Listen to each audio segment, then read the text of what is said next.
नमस्कार, देवभूमि समाचार में आप सभी का स्वागत है। मैं हूं आपके साथ प्रज्ञा मिश्रा। बुलेटिन की शुरुआत करेंगे बड़ी और अहम खबर के साथ। तो सबसे पहले बात कर लेते हैं देहरादून से जुड़ी इस वक्त की बड़ी खबर। आपको बता दें, सीएम धामी आज नगर निगम देहरादून को बड़ी सौगात देने वाले हैं। नगर निगम में आयोजित कार्यक्रम में वो शामिल होंगे।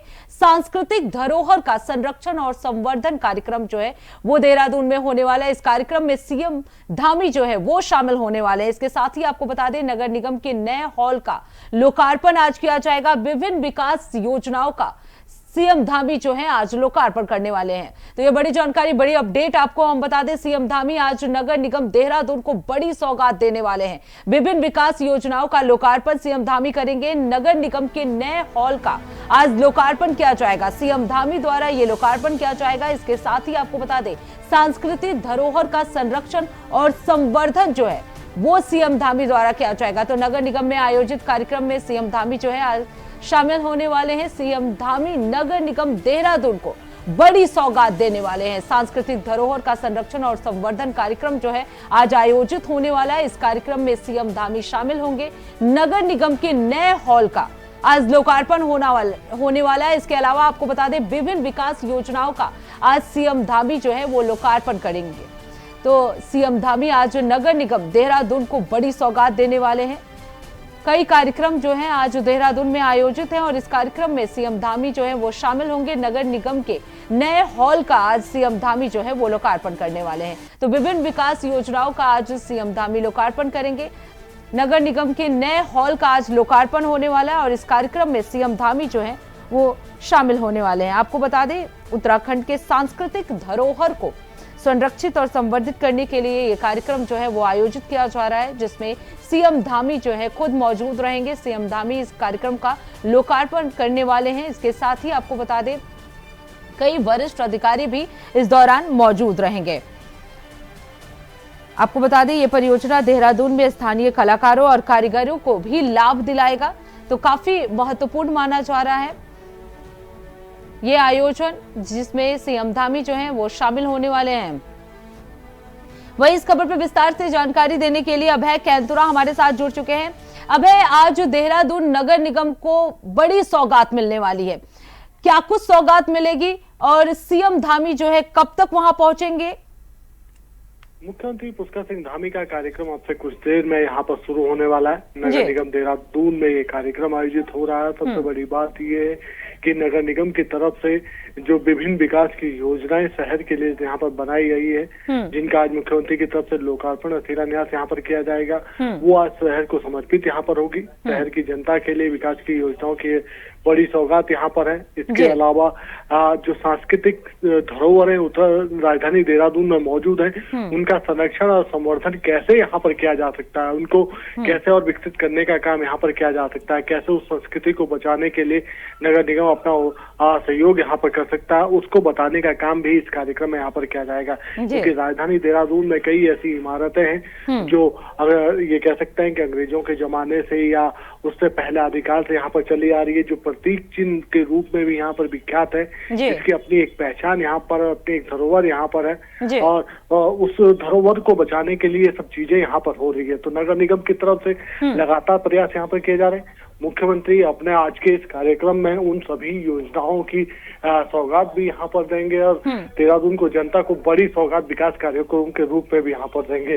नगर निगम का किस प्रकार से रोड मैप यहाँ पर रहने वाला है विकास की योजनाओं को लेकर, क्योंकि पिछले दिनों जो नगर निगम की जो बोर्ड बैठक हुई थी, जिसमें करोड़ों का बजट नगर निगम के तरफ से यहाँ पर पास किया गया था, उससे शहर को किस प्रकार से विकसित यहाँ पर किया जा सकता है, शहर को कैसे डेवलपमेंट में आगे बढ़ाया जा सकता है, उसको लेकर भी यहाँ पर काम हो सकता है और मुख्यमंत्री की तरफ से सौगातें यहाँ पर देखने में। तो अब से कुछ देर बाद ही इन सब चीजों की सौगात राजधानी देहरादून वासियों को यहाँ पर मिल जाएगी और मुख्यमंत्री की तरफ से सौगात देने का यहाँ पर होगा। जी अभय, अगर बात की जाए, क्या ये परियोजना सिर्फ पर्यटन बढ़ाने के लिए या स्थानीय संस्कृति को संरक्षित करने का भी लक्ष्य रखा गया है?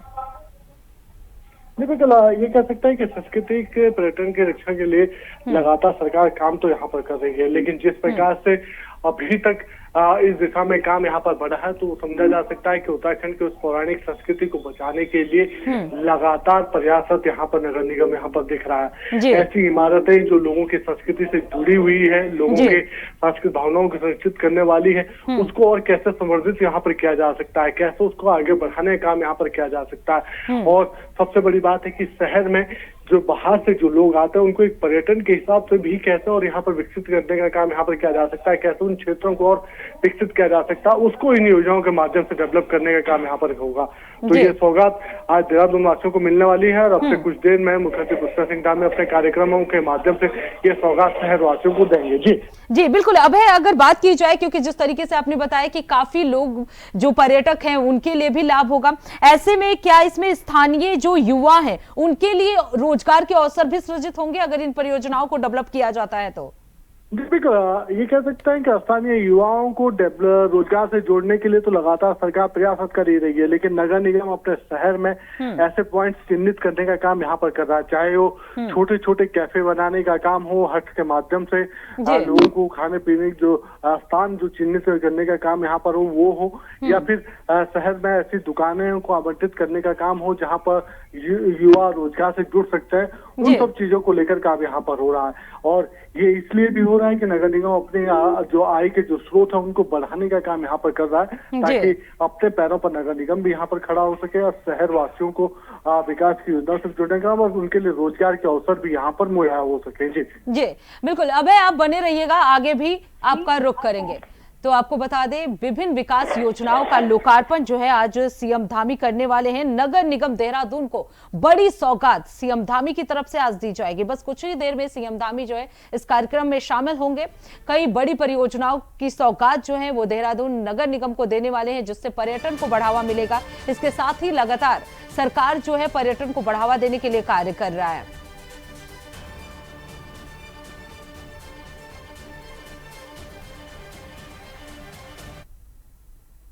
अब रुक कर लेते हैं देहरादून से जुड़ी एक और बड़ी खबर की। आपको बता दें, 5 दिवसीय उत्तराखंड के दौरे पर कांग्रेस की प्रदेश प्रभारी कुमारी शैलजा जो है आने वाली है। कुमारी शैलजा कार्यकर्ताओं के साथ बैठक करेंगी। 8 से 12 अप्रैल तक अलग अलग जिलों में संगठनात्मक बैठक किया जाएगा। कांग्रेस कमेटी प्रदेश प्रभारी के दौरे को लेकर तैयारियां जो है वो पूरी तरह से तेज हो गई है। तो आपको बता दें,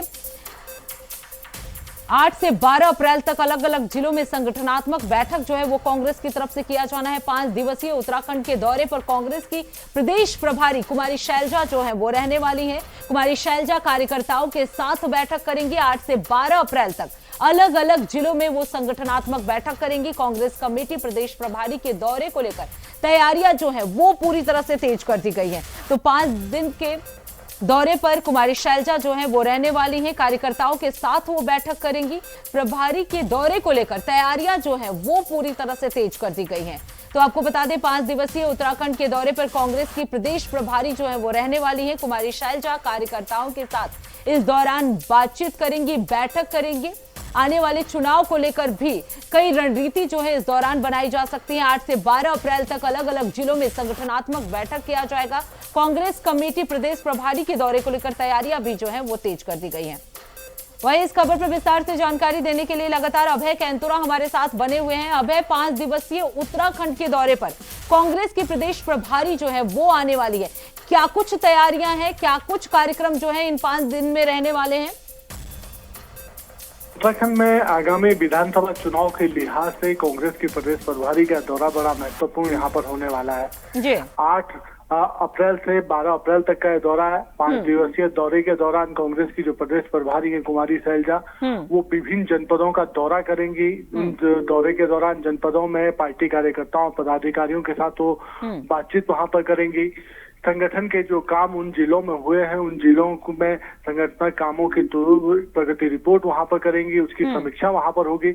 और सबसे बड़ी बात है कि चुनाव के लिहाज से उन जनपदों में किस प्रकार से और बेहतर काम वहां पर किया जा सकता है, संगठन को कैसे और मजबूत बनाया जा सकता है, उसको लेकर बातचीत वहां पर होगी। और 5 दिवसीय इस दौरे के दौरान ये कह सकते हैं कि कांग्रेस पार्टी के कार्यकर्ताओं को उत्साहित करने का काम यहाँ पर किया जाएगा, उनको प्रोत्साहित किया जाएगा, ताकि उनका जोश 2027 के विधानसभा चुनाव को लेकर बना रहे। जी। साथ ही पार्टी के भीतर जो इस समय गुटबाजियां बन रही है, जो गुटबाजी की चर्चा लगातार यहाँ पर चल रही है, कांग्रेस के जो वरिष्ठ नेता हैं अलग अलग गुटों में बंटे हुए नजर आ रहे हैं, उस गुटबाजी को भी खत्म करने का काम यहाँ पर किया जा सकता है। साथ ही चुनाव के लिए जो संभावित पार्टी के जो प्रत्याशी हैं, चाहे वरिष्ठ नेता के रूप में हो या नए कार्यकर्ता के रूप में हो, उन सभी को यहाँ पर आगे बढ़ाने का काम, उन सभी को जनता से जुड़ने का काम वहां पर हो सकता है। और ये काम इसलिए भी महत्वपूर्ण है क्योंकि चुनाव के लिहाज से पार्टी के जो संभावित जो उम्मीदवार हैं उनको अभी से ही मैदान में काम करना, जनता से जुड़ने के लिए कह दिया गया है ताकि संगठन भी मजबूत हो और उसका कांग्रेस पार्टी को चुनाव के दौरान भी लाभ मिल सके। जी बिल्कुल। अब है क्योंकि जिस तरह से आपने बताया कि लगातार पार्टी में गुटबाजी भी चल रही है, तो क्या माना जाए, क्या पार्टी के अंदर चल रहे मतभेद या गुटबाजी पर भी इस बैठक में चर्चा हो सकती है? जी बिल्कुल, जब प्रदेश प्रभारी यहाँ पर आएंगे तो संगठन के हर कामों की समीक्षा यहाँ पर करेंगे। संगठन के कामों में नेताओं की जो जिम्मेदारी है, पार्टी के पदाधिकारियों की जो जिम्मेदारी है, उस जिम्मेदारी का सही रूप से निर्वहन हो रहा है या नहीं, उसकी भी समीक्षा यहाँ पर करेंगे। तो ऐसे में समझा जा सकता है कि गुटबाजी की जो चर्चाएं चल रही है, जो अलग अलग गुटों में नेता बंटे हुए नजर आ रहे हैं, उसको भी समाप्त करने का काम यहाँ पर किया जा सकता है। केंद्र पार्टी हाईकमान की तरफ से पिछले दिनों जो बैठक में जो निर्देश यहाँ पर दिए गए थे, उन निर्देशों का कितना इम्प्लीमेंट अभी तक पार्टी का प्रदेश पदाधिकारी यहाँ पर कर पाया है, संगठन को किस प्रकार से आगे बढ़ाने का काम यहाँ पर हो सकता है। साथ में ये कह सकते हैं कि पार्टी नेताओं की गुटबाजी तो समाप्त करने का काम प्रदेश प्रभारी अपने इस दौरे के दौरान करेंगे। साथ ही जो प्रदेश कारिणी है, जो अभी तक नई घोषित नहीं हो पाई है नए अध्यक्ष के बनने से, उस पर भी किस प्रकार से कांग्रेस पार्टी काम यहाँ पर कर रही है, उसको लेकर बातचीत हो सकती है। क्या पुरानी कार्यकारिणी के साथ ही इस बार के जो नए पदाधिकारी हैं वो काम करते हुए नजर आएंगे, या फिर कुछ नए नेताओं को और जिम्मेदारी यहाँ पर दी जा सकती है, कुछ चेहरों को और यहाँ पर शामिल किया जा सकता है, उसको लेकर बातचीत यहाँ पर होगी। तो ये समझा जा सकता है कि प्रदेश प्रभारी अपने दौरे के दौरान संगठनात्मक समीक्षा तो यहाँ पर करेंगे पार्टी की, लेकिन जो और चीजें हैं संगठन को मजबूत बनाने के लिहाज से जो जरूरी है, उन पर भी बातचीत करते हुए नजर आएंगे। जी बिल्कुल। अब है क्या जनता से भी सीधे जुड़ने का कोई कार्यक्रम है? देखिए, अगर जनपदों के कार्यक्रमों के उनके यहाँ पर समीक्षा बैठकें होती हैं तो उस दौरान तो पार्टी पदाधिकारियों से बातचीत यहाँ पर करेंगे, लेकिन जिन जनपदों में वो रुकेंगी, रात्रि प्रवास जहाँ पर उनका रहेगा, उस पर भी उनके द्वारा ये कह सकते हैं कि जनता से संवाद कार्यक्रम यहाँ पर रहेगा। और उस संवाद कार्यक्रम में कोशिश यही रही कि पार्टी प्रदेश प्रभारी की कि जनता से भी फीडबैक लिया जा सके कि विपक्ष के मजबूत दल के रूप में कैसे कांग्रेस काम कर रही है। बिल्कुल बिल्कुल। अब है इससे माना जा सकता है कि जो कांग्रेस की स्थिति है, इस दौरे से मजबूत उम्मीद की जताई जा सकती है, मजबूत स्थिति जताई जा सकती है। बहुत बहुत धन्यवाद अब है इस खबर पर विस्तार से जानकारी देने के लिए। तो फिलहाल रुकते एक छोटे से ब्रेक के लिए, ब्रेक के बाद जल्द लौटेंगे। देखते रहिए इंडिया वॉइस।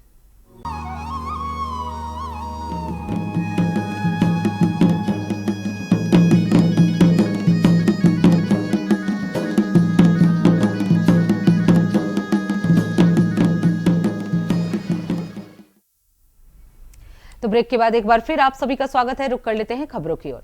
देहरादून में मुख्यमंत्री पुष्कर सिंह धामी की जीरो टॉलरेंस नीति के तहत भ्रष्टाचार के खिलाफ कड़े कदम उठाए जा रहे हैं। सीएम के निर्देश पर विभाग ने रिश्वतखोरी और अनियमितताओं पर कड़ी निगरानी शुरू कर दी है।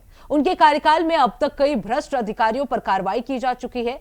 बुधवार को देहरादून जिले के खंड शिक्षा अधिकारी को 1 लाख रुपए की घूस लेते हुए गिरफ्तार किया गया। मुख्यमंत्री पुष्कर सिंह धामी ने कहा कि देवभूमि में शासन में पारदर्शिता सुनिश्चित करना आवश्यक है और प्रदेश का प्रत्येक कार्य विभाग भ्रष्टाचार मुक्त होना चाहिए।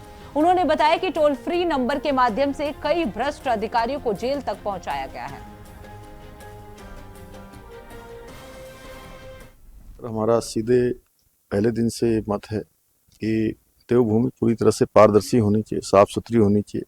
यहाँ का कार्य व्यवहार भ्रष्टाचार रहित होना चाहिए, भ्रष्टाचार मुक्त होना चाहिए। उसको लेकर मैंने अपने इस दूसरे कार्यकाल में 1064 टोल फ्री नंबर शुरू किया था और उसमें हजारों की संख्या में जो शिकायतें आई हैं उन सभी का परीक्षण होने के बाद उनको पकड़ने की कार्रवाई विजिलेंस ने की है। और 1-2 दिनों में आप देख रहे होंगे लगातार कार्रवाइयाँ हैं और आने वाले समय में इस प्रकार की कार्रवाइयाँ निरंतर चलती रहेंगी, क्योंकि हम चाहते हैं कि पूरी तरह से एक कार्य व्यवहार, कार्य संस्कृति उत्तराखंड के अंदर अब रुक कर लेते हैं अगली खबर की। उत्तराखंड के मुख्यमंत्री पुष्कर सिंह धामी से श्री केदारनाथ धाम के रावल भीमा शंकर लिंग ने शिष्टाचार मुलाकात की और उन्हें आशीर्वाद प्रदान किया। इस दौरान रावल ने भगवान केदारनाथ की कृपा से प्रदेश की सुख समृद्धि और खुशहाली की कामना की। मुख्यमंत्री ने उनका स्वागत करते हुए केदारनाथ धाम से चल रहे पुनर्निर्माण और विकास कार्यों की जानकारी शेयर की। मुख्यमंत्री पुष्कर सिंह धामी ने कहा कि राज्य सरकार तीर्थयात्रियों की सुविधा, सुरक्षा और व्यवस्थाओं को मजबूत करने के लिए लगातार कार्य कर रही है। आगामी यात्रा सीजन को सुगम और व्यवस्थित बनाने के प्रयासों का भी उन्होंने उल्लेख किया। इस दौरान केदारनाथ धाम की व्यवस्थाओं, यात्रा संचालन और बढ़ती श्रद्धालुओं की संख्या को देखते हुए जरूरी तैयारियों पर चर्चा की गई। मुख्यमंत्री ने रावल से आशीर्वाद लेते हुए प्रदेश के विकास और जन कल्याण के लिए मार्गदर्शन की अपेक्षा जताई है।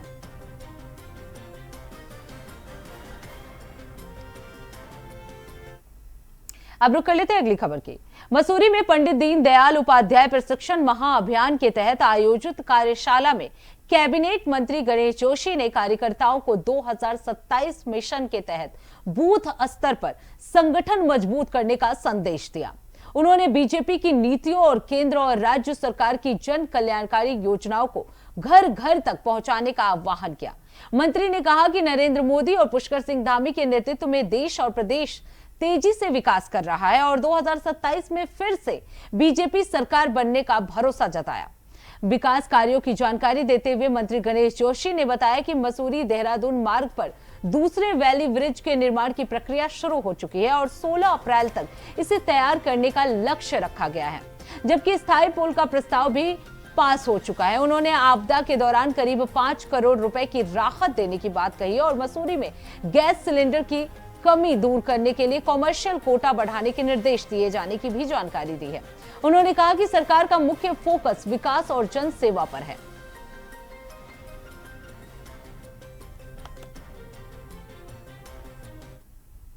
विश्व की सबसे बड़ी लोकतांत्रिक पार्टी है और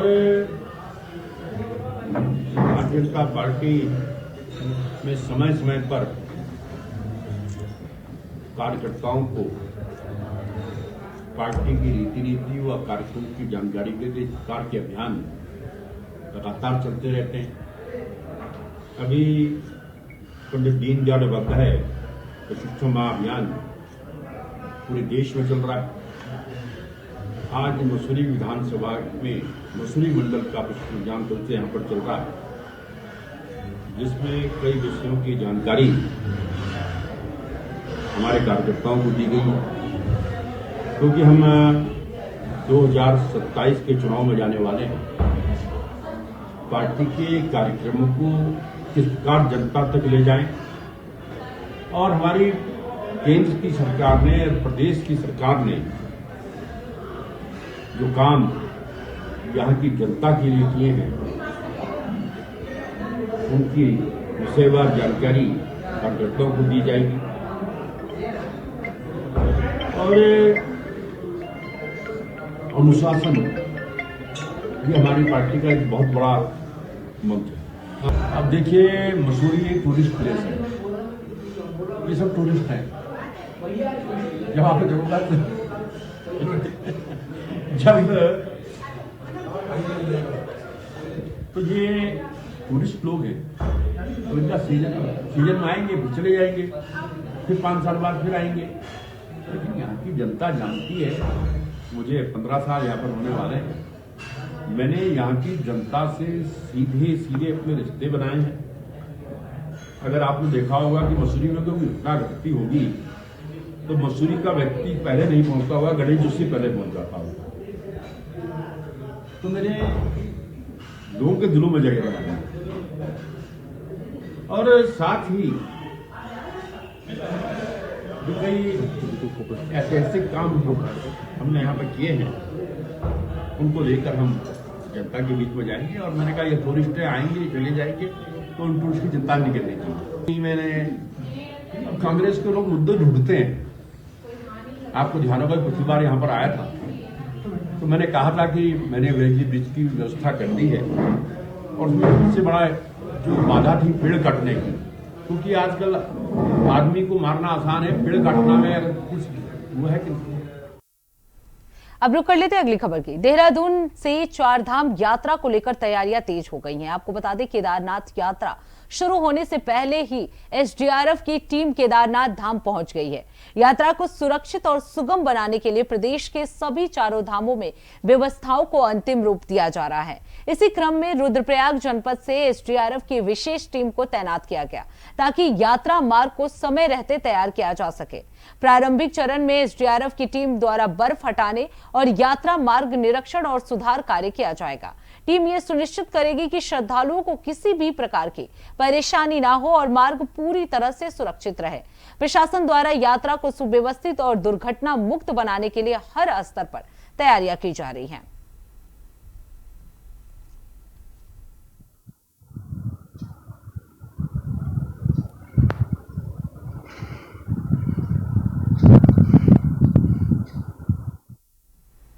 अब रुक कर लेते हैं अगली खबर की।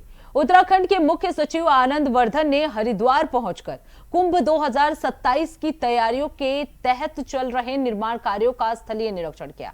इस दौरान उन्होंने घाटों के निर्माण कार्यों का जायजा लिया और नोडल अधिकारियों के साथ बैठक कर विभिन्न परियोजनाओं की समीक्षा की। उन्होंने बताया कि कुंभ से जुड़े स्वीकृत और प्रस्तावित कार्यों को प्राथमिकता के आधार पर आगे बढ़ाया जा रहा है ताकि सभी कार्य समय पर और गुणवत्तापूर्ण तरीके से किया जा सके। मुख्य सचिव आनंद वर्धन ने कहा कि निरीक्षण के दौरान स्थल पर जाकर कार्यों की वास्तविक स्थिति का बेहतर आकलन होता है, जिससे आवश्यक सुधार और निर्देश दिए जा सकते हैं। उन्होंने ये भी बताया कि चारधाम यात्रा की तैयारियां पहले से ही चल रही हैं और जल्द ही चारों धामों का स्थलीय निरीक्षण कर व्यवस्थाओं की समीक्षा की जाएगी। उनका जोर इस बात पर रहा कि सभी कार्य तय समय सीमा के भीतर और उच्च गुणवत्ता के साथ हो। देखिए, जैसा आप सबों को मालूम है कि 2027 में कुंभ होने वाला है, तो उन्हीं के जो काम स्वीकृत हैं या प्रस्तावित हैं उनका स्थलीय निरीक्षण संबंधित अधिकारियों के साथ आज किए जाने का प्लान है। किस तरह का निरीक्षण देखा है आपने, किससे काम चले, प्रगति क्या है? अभी तो स्टार्ट किया है, लेकिन जो जो निरीक्षण के दौरान जो भी कोई सुधार या कोई इंटरवेंशन या कोई उसको बेटर करने की आवश्यकता है, तो अधिकारी चूंकि स्थल पे जाते हैं तो वो एक अलग परसेप्शन मिलता है, अलग जानकारी होती है, उसके अनुसार फिर कार्यदायी संस्था को निर्देशित किया जाता है। तो वही आज मेन मकसद यही है कि कार्य जो भी हो रहे हैं कुंभ के, वो अच्छे तरीके से और गुणवत्तापूर्ण और समय से हो। सर, क्योंकि समय बहुत कम है, ऐसे में क्या प्रायोरिटी बेसिस रहेगा या कोई नहीं, वो कार्यों की प्राथमिकता तो पहले से हम लोगों ने तय की है और उसी के हिसाब से कार्य करने की इच्छा भी है। ये भी तैयारियां हम लोगों की काफी पहले से स्टार्ट हो गई थी और सभी जो कंसर्न डिपार्टमेंट्स, स्टेक होल्डर, सबके साथ कई राउंड की बैठकें भी हो चुकी हैं विभिन्न स्तरों पर, और उसका फिर हम लोग समीक्षा भी करेंगे आगामी कुछ दिनों में। प्लस चारों धाम में एक स्थलीय निरीक्षण भी किया जाएगा। तो हमारी चार धाम की पूरी तैयारी है। तो इसी के साथ देवभूमि समाचार में बस इतना ही। देश दुनिया की तमाम बड़ी खबरों के लिए देखते रहिए इंडिया वॉइस। तब तक के लिए नमस्कार।